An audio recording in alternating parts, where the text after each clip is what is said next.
నేను పిఎం గారి తోటి ఒక అల్లూరి సీతారామరాజు విగ్రహావిష్కరణ సభలో పాల్గొన్నప్పుడు అది చూసి ఒక వ్యక్తి, ఒక రాజకీయ నాయకుడు అండ్ కొన్ని అవాకులు చవాకులు పేలాడు నా మీద. అప్పుడే రాజకీయాల్లో లేను, రాజకీయాలు వద్దనుకు దూరంగా వచ్చేసిన వాడిని. అయితే నా మీద ఏదో గౌరవంతోటో నన్ను ఎంకరేజ్ చేయాలనో, లేకపోతే ఆ జిల్లా వాడిని కాబట్టి, పశ్చిమ గోదావరి జిల్లా వాడిని కాబట్టి, అక్కడ ఒక సెలబ్రిటీని కాబట్టి నన్ను అక్కడ ఆ కార్యక్రమంలో నన్ను కూడా అక్కడ పార్టిసిపేట్ చేసే నాకు అవకాశం ఇద్దామనో ఏదో ఆయన పిలిచారు. సరే వెళ్ళాను.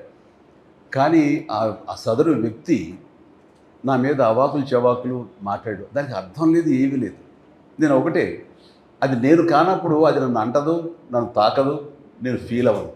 కానీ నన్ను ప్రేమించే వాళ్ళు స్పందించకుండా ఉండరు.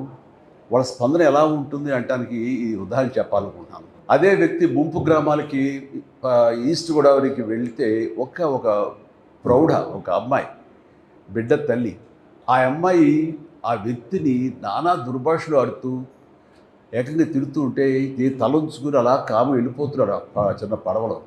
మళ్ళీ తిరిగి వస్తావద్దని ఎంత చూస్తాను అని మాట్లాడుతుంటే నేను ఎవరో నాకు ఆ క్లిప్పింగ్ ఎక్కడో నాకు తారసపడి నేను చూశాను. చూస్తుంటే మనలాంటి మాస్ ఫాలోవర్ లేదు, చాలా క్లాస్ లేడీ. ఆవిడెవరో తెలుసుకుంటాండి అన్నాను. తెలుసుకుంటే వీడియో ఒకటి అమ్మాయిది ఇంటర్వ్యూలా చేస్తే అది నాకు పంపించారు. అది బయటకు కూడా సర్క్యులేట్ కాదు నా పర్సనల్గా. ఆవిడ అన్న మాట ఏంటంటే, ఆయన మాకు చాలా ఆరాధ్యం అండి, సినిమాలు అందరి సినిమాలు చూస్తాను, అలాగే ఆయనతో చూస్తాను తప్ప అభిమానిగా నేనేం ప్రేమ పెంచుకోను. ఆయన నా బిడ్డకు ప్రాణం పోసాడండి. డెంగ్యూ వచ్చి రక్తం దొరకక ప్లేట్లెట్స్ తనకి ఇవ్వాల్సిన సమయంలో ఇవ్వలేక తను ఇంకొక 48 అవర్స్ 2 రోజుల్లో కనుక ఇవ్వకపోతే చచ్చిపోతాడు, నీరసించిపోయి మంచానికి అతుక్కుపోయాడు. ఇది పరిస్థితి.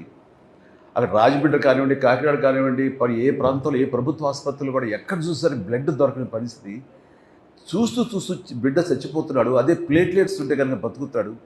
ఎలాగని మేము అందరూ ఆలోచిస్తుంటే ఎవరో సలహా ఇచ్చారు, బ్లడ్ బ్యాంక్కి ఫోన్ చేయమ్మా హైదరాబాద్కి, వాళ్ళు ఏదో మార్గం చెప్తారు, వస్తారు.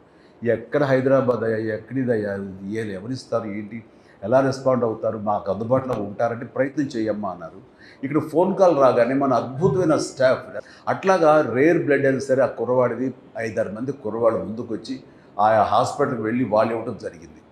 ఆ బిడ్డ బతికాడు, ప్లేట్లెట్స్ ఎక్కించడం బాగుంది. చెప్పండి ఇప్పుడు నా బిడ్డ చేతితో చూస్తుండగా చనిపోయి బిడ్డని మరి బతికి బట్టగట్టాడు, ఇది ఇలా తిరుగుతాడంటే మరి ఆయన నాకు దేవుడుగా ఏమవుతాడు అన్నాడు.